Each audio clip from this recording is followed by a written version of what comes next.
अस्सलाम वालेकुम व्यूअर्स, मैं हूं सबीना पाशा। उम्मीद है आप लोग खैरियत से होंगे। व्यूअर्स, कुछ आम खबरें और अपडेट्स लेकर इस व्लॉग में आपके सामने हाजिर है जनाब। इंपॉर्टेंट खबरें हैं जी। बजट पेश कर दिया गया है और बजट में क्या अच्छी खबरें हैं, क्या बुरी खबरें हैं, कुछ थोड़ा सा अहाता करेंगे। इसके साथ साथ ये भी आपको बताएं कि कश्मीर के हवाले से बड़ी खौफनाक खबरें आ रही हैं, जबकि ईरान और अमेरिका के हवाले से अच्छी खबरें आ रही हैं। बिलावल भुट्टो जरदारी ने बजट के मौके पर रूठने और मनाने का जो किरदार अदा किया, वो भी इंटरेस्टिंग स्टोरी आपको सुनाएंगे। और इस सारे अमल के दौरान उन्होंने बड़े राज भी खोले अपने इत्तेहादियों के। दूसरी तरफ सुहेला अफरीदी, जिन्होंने एहतजाज के लिए पार्लियामेंट हाउस पहुंचना था, वो पहुंच नहीं सके और उसके बाद वो चले गए केपी हाउस। और क्या उन्होंने गुफ्तगू की है आज वज़ीर आज़म शहबाज शरीफ से होने वाली मुलाकातों के हवाले से, उस पर भी बात होगी। तो काफ़ी कुछ है इस व्लॉग में। आपसे रिक्वेस्ट है कि चैनल को सब्सक्राइब कर लें अगर अभी तक सब्सक्राइब नहीं किया। तो सबसे पहले बात कर लेते हैं कि बजट कैसे पेश हुआ और किस तरह से उसमें चीज़ें हुई।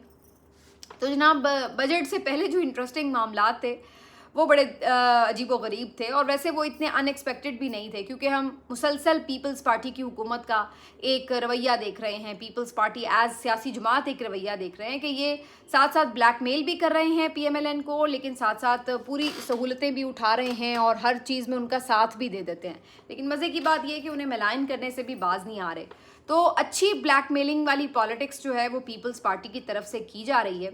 अभी इंटरेस्टिंग खबर क्या है कि जनाब, जब बजट पेश करने के लिए रहनुमाओं की आमद का सिलसिला शुरू हुआ, पार्लियामेंटेरियंस की आमद का सिलसिला शुरू हुआ, तो बिलावल भुट्टो जरदारी पहुंचे। लेकिन जनाब, उन्होंने बजट इजलास के हवाले से एक शुरली छोड़ दी और कहा कि जनाब, मैं तो ये नहीं पसंद करूंगा कि मेरा मैंडेट गिलगित में चुराया जा रहा हो और यहाँ बैठ के मैं बजट के इजलास के अंदर तालियां बजा रहा हूँ, तो मैं तो शिरकत नहीं करूंगा। उससे एकदम ये तासुर उभरा कि शायद पीपल्स पार्टी ही बॉयकॉट करने जा रही है। लेकिन खुद ही उन्होंने बता दिया कि नहीं जी नहीं, इतनी हमारी औकात नहीं है कि हम इतना बड़ा फैसला करें। बजट में हमारे कुछ पार्लियामान में मौजूद लोग वोट भी करेंगे और मौजूद भी होंगे, लेकिन बिलावल भुट्टो जरदारी नाराज़ हैं जी, वो शिरकत नहीं करेंगे। तो यानी वो अलामती अपनी एक जो नाराज़ी है वो शो कर रहे थे। खैर, जैसी उनकी नाराज़ी थी वैसे ही मनाने वालों को भी पता था कि जल्द ही मान जाएंगे, माने ही हुए। तो राना सनाउल्लाह साहब ने कहा कि सब ठीक हो जाएगा, कोई टेंशन वाली बात नहीं है। थोड़ी देर में इसहाक डार साहब और आजम नज़ीर तारड़ साहब पहुंच गए बिलावल भुट्टो के पास उन्हें मनाने के लिए। लेकिन बिलावल भुट्टो ने कहा कि नहीं जी नहीं, देखें मैं नहीं अभी इतनी जल्दी मान रहा। और उसके बाद फिर वज़ीर दाखिला मोहसिन नकवी साहब खुद पहुंच गए बिलावल भुट्टो जरदारी को मनाने के लिए, और अल्टीमेटली वो उन्हें मनाने में कामयाब भी हो गए, सिर्फ 2.5 मिनट के अंदर। तो बिलावल भुट्टो जरदारी 4:15 बजे नाराज़ हो गए थे, वो 5:05 के ऊपर मान भी गए और इजलास में शिरकत के लिए पहुंच भी गए। तो पीपल्स पार्टी की नाराज़गियों का तो ये आलम है। लेकिन फिर भी मैं दाद दूंगी कि पीपल्स पार्टी अच्छा खेल रही है, काफ़ी कुछ हासिल कर रही है। क्योंकि अगर आप बजट को देखें तो इसमें 17% BISP की जो पूरी स्कीम है उसके अंदर 17% बजट में उसका इजाफा किया गया है। तो ये एक बहुत बड़ी कामयाबी है पीपल्स पार्टी, क्योंकि नून लीग तो BISP के खिलाफ थी और वो तो कह रहे थे कि इसको सूबों को मुंतकिल कर देना चाहिए, जिसने कंटिन्यू करना है वो करे, जिसने नहीं करना ना करे। लेकिन ना सिर्फ ये कि ये विफाक के पास रहने पे पीपल्स पार्टी ने इसको कन्विंस किया, बल्कि उसके बजट में भी इजाफा करा लिया और 17% बजट जो है वो BISP का बढ़ा दिया गया। तो इसका मतलब है कि पीपल्स पार्टी ने अच्छे पत्ते खेल लिए। उसके अलावा आप देखिए कि जो 28वीं तरमीम में पूरा NFC चेंज करने की बात थी, तो उसके ऊपर भी बिलावल भुट्टो जरदारी ने आज एक प्रेस कॉन्फ्रेंस में ये बात बताई है कि NFC का पूरा फार्मूला नहीं चेंज किया जा रहा। 3 साल के लिए एक टेम्पररी प्लान बनाया गया है, एक मुआहदा किया गया है विफाक के साथ, सूबों ने मुआहदा किया है, जिसके तहत हम कुछ कंट्रीब्यूट कर देंगे ताकि विफाक जो है वो अपने कुछ मसाइल को हल कर सके जो उनके इश्यूज़ हैं।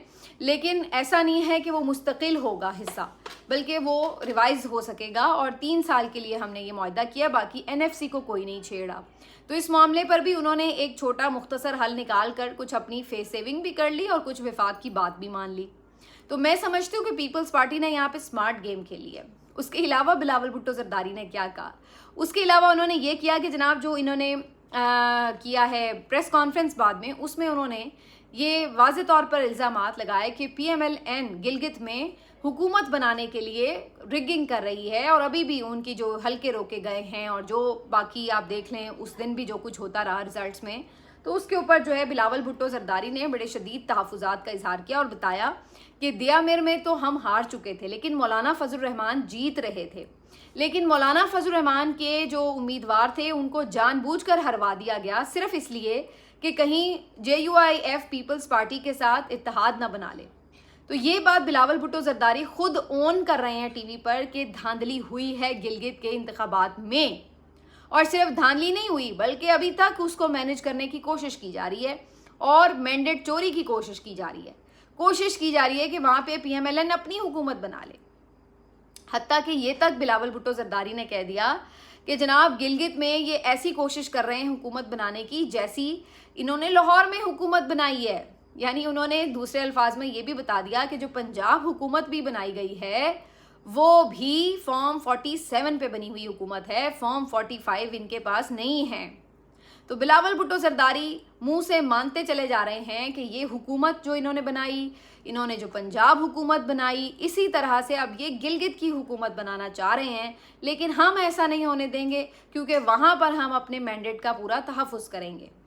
तो बिलावल भुट्टो जरदारी एक लिहाज से तो अपने ही इत्तेहादियों को गंदा कर रहे हैं बीच चौराहे में खड़ा करके कि जनाब आपका तो मैंडेट ही असली नहीं है, लेकिन मैं ये समझती हूँ कि वो सिर्फ अपने इत्तेहादियों को बुरा भला नहीं कह रहे, वो अपने आप को भी एक्सपोज कर रहे हैं। क्योंकि जब आप एक मुंह से ये बात मानते हैं कि ये बंदा गलत है, लेकिन उसी मुंह से आप कहते हैं कि मैं इस बंदे के साथ हूँ, तो फिर गलत तो आप भी हुए। ये तो नहीं हो सकता कि बंदा गलत है, हुकूमत गलत है, धांधली से बन रही है, हम भी इनके साथ हैं लेकिन हम ठीक हैं। तो भाई फिर आप कैसे ठीक हो गए? अगर आपने एक जाली हुकूमत बनाने में साथ दिया तो आपने क्या किरदार अदा किया? जहां आप उनको गलत कह रहे हैं, उनको तो सारे ही गलत कह रहे हैं, लेकिन आप कैसे ठीक हो गए? और गिलगित में भी जो सारा पीपल्स पार्टी का मैंडेट है, 9-10 नशिस्तों की बात हो रही है, उस पर तो पीपल्स पार्टी कह रही है कि उन्होंने जीती है, लेकिन PTI के अपने क्लेम्स हैं। तो ये कहना कि जनाब पीपल्स पार्टी ने कोई फॉर्म 47 नहीं लिया, बहरहाल कुछ ऐसी नशिस्तें मौजूद हैं जिसपे पीपल्स पार्टी का भी क्वेश्चनेबल है जो मैंडेट है। ऐसा नहीं है कि उन्होंने नहीं लिए फॉर्म 47, कम लिए उन्होंने, लेकिन कुछ फॉर्म 47 उन्होंने भी हासिल किए। बहती गंगा में हाथ भी धोया। उसके बाद जो PTI की मखसूस नशिस्तें थी वो भी जो माले गनीमत की तरह काजी फायज ईसा बांट के गए इन लोगों में, वो भी पीपल्स पार्टी ने ली, याद रखिए।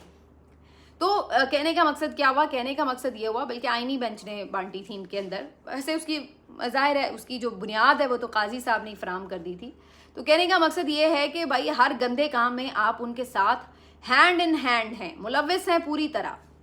हर उनका बजट जिसको आप तनकीद का निशाना भी बनाते हैं, आप उनकी परफॉर्मेंस को भी तनकीद का निशाना बनाते हैं, फिर हर बजट में जाके वोट भी करते हैं। तो ऐसे होता नहीं है कि लोग इतने पागल हो जाएं कि उनको ये सब नज़र ना आ रहा हो। या तो आप ये माने कि भाई उनका मैंडेट सही है, तो फिर तो ठीक है कि भैया आपने जमहूरियत बचाने के लिए साथ दिया, जेन्युइन मैंडेट था इसलिए आपने साथ दिया। और या फिर आप ये माने कि जनाब वो गलत मैंडेट था लेकिन फिर भी हमने साथ दिया, तो उसका मतलब आप क्राइम में पूरे पार्टनर हैं। तो एक तो ये बात हो गई।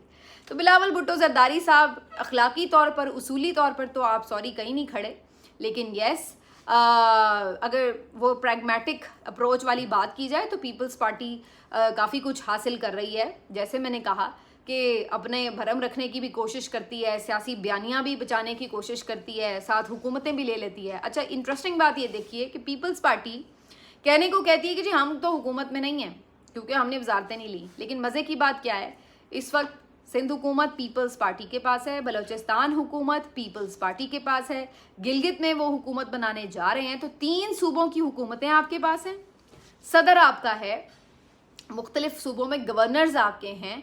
तो फिर आप किस मुंह से ये कह सकते हैं कि जनाब हम तो हुकूमत का हिस्सा नहीं है? और मतलब कितनी आपको हुकूमतें मिलेंगी तो फिर आप मानेंगे कि जनाब आप हुकूमत का हिस्सा हैं?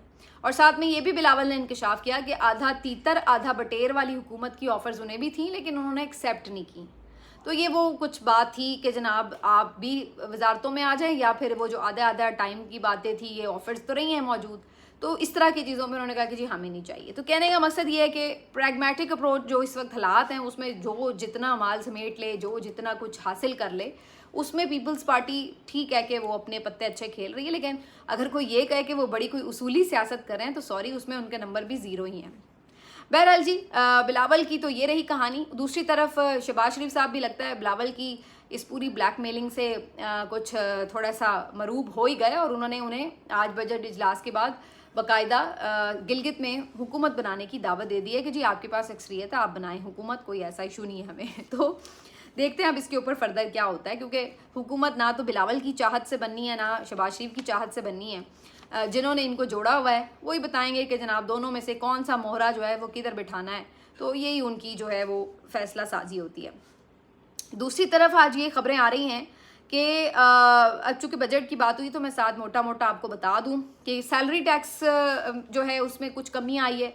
कुछ परसेंट जिनको 23% देना पड़ता था वो आप 20% देंगे, और जिनका कोई 30% था वो 25% देंगे। तो कुछ स्लैब्स में उसमें कमी आई है, लेकिन जिस रफ्तार से महंगाई की मिकदार में इजाफा हुआ है तो वो जो कमी आई है वो वहीं से पूरी हो जाएगी। दूसरा ये कि पेट्रोल इस पूरे साल के अंदर महंगा होता चला जाएगा। वजह ये है कि पेट्रोलियम लेवी की जो इन्होंने वसूली रखी है, आदाफ रखे हैं, वो ठीक ठाक पहले साल से भी ज़्यादा हैं। तो इसका मतलब ये कि पेट्रोल सस्ता होने का कोई चांस नहीं है, पेट्रोल महंगा ही होगा और पेट्रोलियम लेवी बढ़ाकर पेट्रोल जो है वो उससे महंगा करके रेवेन्यू जनरेट करने की कोशिश की जाएगी। तो पेट्रोल आपको महंगा ही मिलना है, ये बात आप दिमाग में बिठा लें। दिफाई बजट में 15% इजाफा किया गया है और बाकी जो सोशल मीडिया यानी यूट्यूब वगैरह से जो पैसे मिलते हैं हम जैसे बेचारे बेरोज़गारों को, उस पर भी उनकी नज़र थी कि भाई ये क्यों घर चला रहे हैं अपना, तो वो कहते हैं जी इस पर भी आपको टैक्स देना पड़ेगा। तो 5% जो है वो आपकी सोशल मीडिया के मुख्तलिफ प्लेटफॉर्म से जो इनकम है उसके ऊपर 5% टैक्स जो है वो भी आपको देना पड़ेगा। वैसे ये सवाल मेरा अपनी जगह मौजूद है कि जब मेरे अकाउंट्स ही बंद हैं, उसमें पैसे ही नहीं आ रहे यूट्यूब के, तो फिर टैक्स जो है वो आप मेरे से किस मुंह से मांगेंगे, तो ये मैं ज़रूर पूछूंगी सवाल। लेकिन बहरहाल बाकी ये है कि सबको टैक्स जो है उसमें नेट में लाने के लिए सोशल मीडिया पर बहुत से बड़े बड़े अकाउंट्स हैं, मिलियन जिनके फॉलोअर्स हैं, और ख़ास तौर पर जो ये फैमिली व्लॉगिंग करने वाले और ये बड़े बड़े जो व्लॉगर्स हैं यूट्यूब के ऊपर, इनके तो बहुत मिलियन तो इनकी एक वीडियोस के व्यूज़ होते हैं। तो इनको ठीक ठाक जो है वो पैसे देने पड़ेंगे टैक्स की मद में।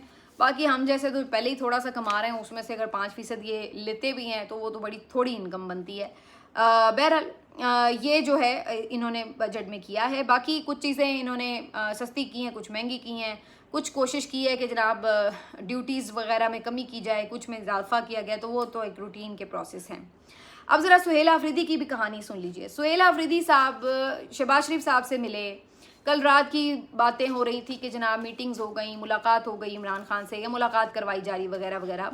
लेकिन आज सुहेला अफरीदी साहब सुबह निकले जब पेशावर से, तो 26 नंबर चुंगी पर पहुँच कर उन्हें वहाँ पर रोक लिया गया और सारे काफिले के साथ वो वहाँ कई घंटे ख्वार होते रहे, और इवन उनके जो वज़रा हैं उनके साथ काफ़ी बदतमीज़ी भी की गई, और एक वज़ीर का गिरबान पुलिस ऑफिसर ने पकड़ लिया, फिर बाद में लाठी चार्ज हुआ तो कुछ लोगों को ज़ख़म भी आए।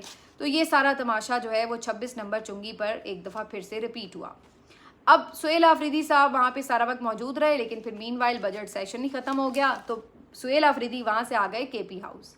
अब सुना है कि उसके बाद उन्होंने कोई वहाँ पे इजलास वगैरह किया, लेकिन 26 नंबर चुंगी पर मौजूद होते हुए कुछ गुफ्तगू जो उन्होंने की उसका जायज़ा लेना बड़ा ज़रूरी है।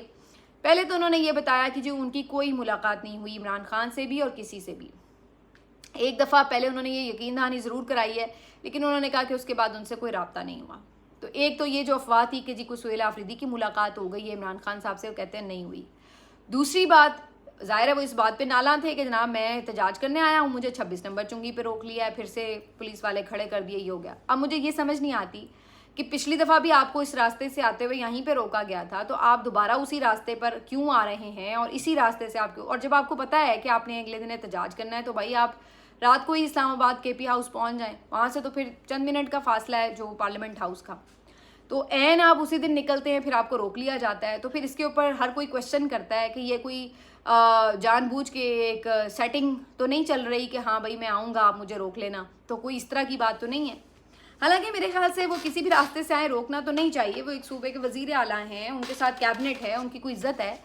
लेकिन बहरहाल जो आपको पता है माहौल जिस तरह का है, तो यकीनी तौर पर ख़ुद भी आपको ऐसे तरीके सोचने पड़ते हैं कि जनाब अगर यहाँ पर पहले रोका गया था 26 नंबर पर दोबारा भी रोका जा सकता है, तो आपने ज़ाहिर है पहले इंतज़ामिया में किसी से क्लियरेंस लेनी होती है कि जनाब वहाँ से गुजरने देंगे या नहीं गुजरने देंगे, क्या सूरत हाल होगी। तो ऐसी चीज़ों के ऊपर बगैर कोई सोच समझ के तो नहीं एकदम निकल पड़ता। मुझे नहीं पता कि उसके बावजूद भी ये क्यों फिर प्लान किया जाता है सारा, और उसका क्या मकसद फिर होता है। बहरहाल वहाँ गुफ्तगू में सुहेल आफरीदी साहब ने और भी कुछ बातें की। उन्होंने कहा कि जी जो शहबाज शरीफ साहब हैं उनसे जब उनकी मीटिंग हुई तो उन्होंने उसमें शुरू में ही ये बात कही अपने खिताब में कि जनाब सुहेल आफरीदी साहब कुछ चीज़ों पर डिसएग्री हैं, लेकिन मैं उनसे बाद में उन मसाइल पर, सियासी मसाइल पर अलग से बात करूँगा। लेकिन उनका जो खिताब उनका चलाया गया उसमें ये जुमले शुरू के एडिट कर दिए गए। तो सुहेल आफरीदी बेसिकली ये क्लेम कर रहे थे कि जो शहबाज शरीफ साहब की मुलाकात थी उसको गलत रंग देने की कोशिश की गई और हुकूमत की तरफ से की गई, क्योंकि उन्होंने दूसरा इल्ज़ाम ये लगाया कि शहबाज शरीफ साहब ने अपने साथ जो, यानी सुहेल आफरीदी के साथ जो उनकी मुलाकात थी उसकी जैसे एक फुटेज जारी होती है रेगुलर रूटीन में, वो आता है फोटोग्राफर और उसने आके वीडियो बनाई, लेकिन कहते जब उन्होंने वीडियो बनाई तो मैं टांग पे टांग रख के बैठा हुआ था और शहबाज शरीफ जो हैं वो हाथ बांध के बैठे हुए थे। फिर उनको शायद ये एहसास हुआ कि जनाब इस चीज़ के ऊपर जो है वो ट्रोलिंग होती है, तो उन्होंने बेल बजा के दोबारा जो फोटोग्राफर है उसको अंदर बुलाया और दोबारा वीडियो बनाई और उसमें वो टांग पे टांग रख के ठीक हो गए, बैठ गए। तो उन्होंने कहा कि देखें जी ये इनकी मेंटालिटी है, और इस तरह की चीज़ों के ऊपर ये जो है दोबारा इन्होंने वीडियो इवन बनाई। इसी तरह जो उनकी एक तस्वीर जिस पर बड़ी तनकीद हो रही थी कि सुहेल आफरीदी हाथ बांध के खड़े हैं, तो उन्होंने कहा कि मैं उस वक्त तैयार नहीं था और ये फोटोग्राफर ने तस्वीर बना ली और जानबूझकर इस तरह की चीज़ें जो हैं वो सोशल मीडिया पर वायरल की गई, फैलाई गई, ताकि ये तनकीद हो सके कि जी सुहेल आफरीदी तो बड़ा गुड बॉय बन गया और वहाँ हाथ बांध के खड़ा है वगैरह वगैरह।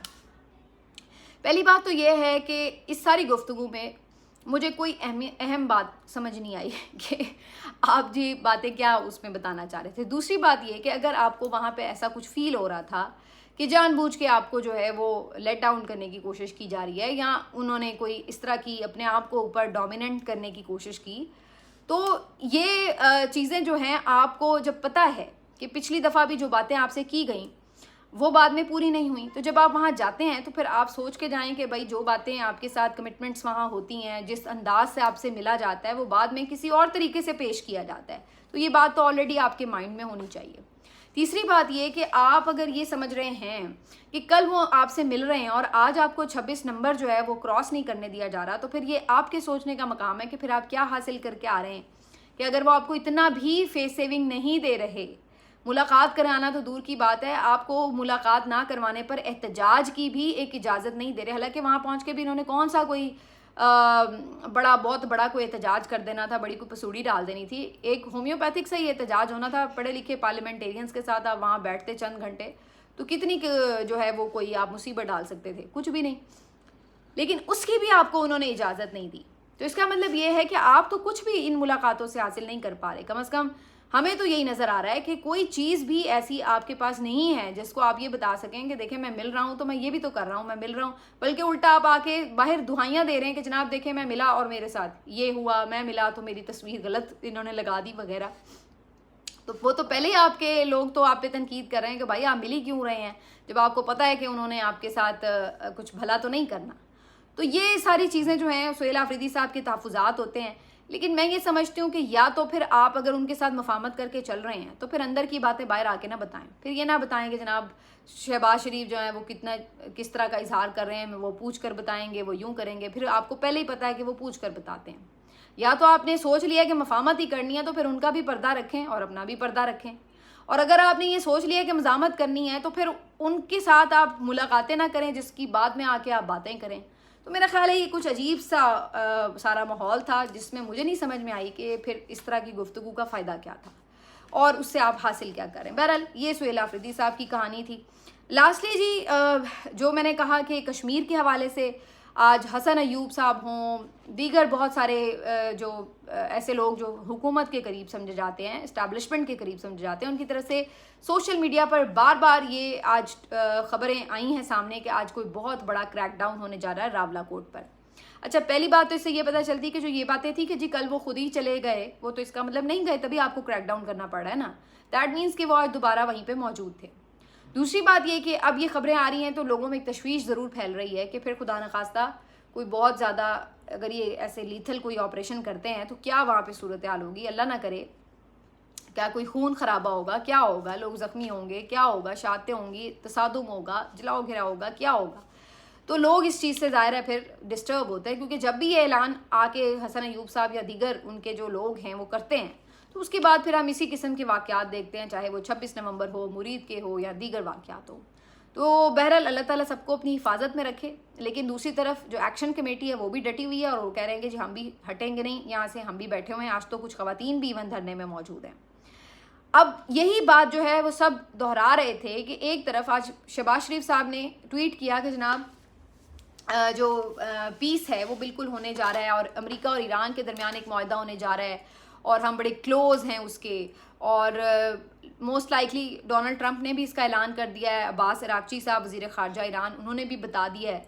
ज़्यादातर लोग यही बता रहे हैं कि जनेवा में ही एक तकरीब मुनक़िद करके वहाँ पे ही सिग्नेचर कर लिए जाएंगे। नाम बहरहाल उसका इस्लामाबाद अकॉर्ड या उस टाइप का मेमोरेंडम ऑफ इस्लामाबाद, कुछ इस टाइप का ही नाम रखा जा रहा है, जिसमें इस्लामाबाद को कुछ क्रेडिट दिया उन्होंने कि जी पाकिस्तान ने रोल अदा किया इसलिए। लेकिन बहरहाल तकरीब अब पाकिस्तान में नहीं हो रही, वो स्विट्ज़रलैंड में हो रही है। अब सारे लोग ये बात कर रहे हैं कि भाई बाहर तो आप बड़े अमन के पैगंबर बने हुए हैं कि जनाब हम तो बड़े बड़े मुल्कों के दरमियान जो है वो जंगें ख़त्म करवा रहे हैं, बातचीत करके टेबल पे मसाइल को हल करने के हामी और दावेदार हैं। तो अपने मुल्क में आपको फिर क्या तकलीफ है? अपने मुल्क में आपने क्यों डंडा उठाया हुआ है? अपने मुल्क में आपने क्यों बंदूक उठाई हुई है? अपने मुल्क में आप अपने लोगों से आखिर क्यों बात नहीं कर सकते? वहाँ पे आपने हर चीज़ का हल सिर्फ और सिर्फ बंदूक को समझ लिया है, डंडे को समझ लिया है। यहाँ पे आप ये क्यों कर रहे हैं? जब आपकी एक ये मेंटालिटी है कि बातचीत से मसला हल हो सकता है, तो वो अपने लोगों के साथ बातचीत क्यों नहीं कर सकते भाई? तो आज सारे ये बात करते नजर आए कि शहबाज शरीफ साहब इस बात का क्रेडिट लेने के लिए तो बड़े तैयार हैं, और जो सो कॉल्ड टाउट्स हैं वो भी उछलने के लिए और भंगड़े डालने के लिए तैयार हैं कि जनाब डील साइन हो तो हम भी कहें जी पाकिस्तान की बड़ी अचीवमेंट है। लेकिन भाई जो अपने लोगों को आप यहाँ पर सलूक कर रहे हैं और जो बाहर उसका इमेज बन रहा है और जो इंडिया भी फिर उसके ऊपर बढ़ा चढ़ा कर प्रोपेगेंडा करता है, फिर उसका आप क्या करेंगे? तो ये भी आपको बात सोचनी चाहिए कि फिर अगर बातचीत मसले का हल है तो अपने लोगों से क्यों नहीं, फिर आप ऑपोजिशन के साथ भी करें। आप अगर एक्शन कमेटी कोई बात लेके आई है उससे भी बातचीत कर लें। आप अपने बलूचिस्तान के जो लोग हैं उनमें भी सोच लें कि आपको किससे बातचीत करनी है, किसने नहीं करनी है। आप तो अगर हर जगह महाज खोल के बैठे हैं अपने मुल्क में और बाहर आप अमन के झंडे लहरा रहे हैं, तो फिर ये तो एक पॉलिसी में वाज़े तज़ाद भी है, और उसका फिर पाकिस्तान को क्या फ़ायदा है? क्योंकि अपने मुल्क में तो फिर आपके अमन नहीं कायम हो रहा, वो तो फिर एक शोरश है। आप एक जगह से दबाते हैं, किसी दूसरी जगह उठ जाती है, उधर से दबाते हैं, तीसरी जगह उठ जाती है। ये तो फिर एक अनरेस्ट है जो रहेगा। तो बहरहाल देखते हैं, अल्लाह ताला खैर रखे। लेकिन बहरहाल ये चीज़ें तो हैं परेशान कुन। मिलते हैं आपसे अगले व्लॉग में, अपना ख्याल रखिए। अल्लाह हाफिज़।